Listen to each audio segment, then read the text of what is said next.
ጊዜያችሁን የምርም እንዴት ነው እያጠፋችሁ ያላችሁት? እንዴት ነው ስፔንድ እያደረጋችሁ ያላችሁት? because ሁላችንም ብንሆን ጊዜያችንን በየቀኑ ኢንቨስት እያደረግን ነው። እንዲህ ብላችሁ አስቡ። ፈጣሪ አንድ ጊዜ የሰጠን ታይም አለ። ኦኬ ላንተ ይሄን ያለ ላንተ ይሄን ያለ ላንተ ይሄን ያለ right የሰጠን ነገር አለ።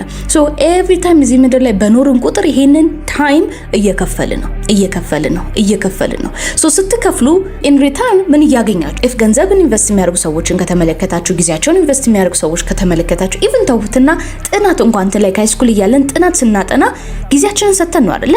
ሶ ያንን ነገር የምናደርግበት ሪዝን ምን ለማግኘት ነው? በኋላ ላይ ያ ውጤት የሚባለው ነገር አለ።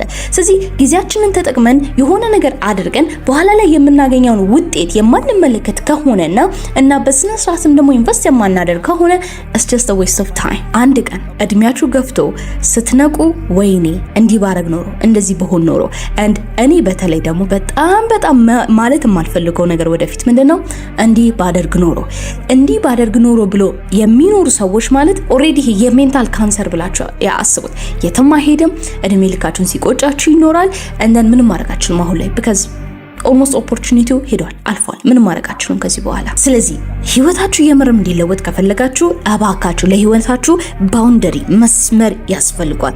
አንደኛው ለሰዎች ገንዘብ አታበድሩ። yes I'm telling you አታበድሩ። ምንም እንደዛ ነገር የለውም። that's it። ሁለተኛ ሁሉም ሰው ስለ ህይወታችሁ ታሪክ ሁሉ ነገር ማወቅ የለበትም። ሶስተኛ እያንዳንዱ ሰው በዛው በቦታው ባለበት ትሪት አድርጉ። and lastly ደግሞ ጊዜያችሁ ሁሉ ነገራችሁ ነው።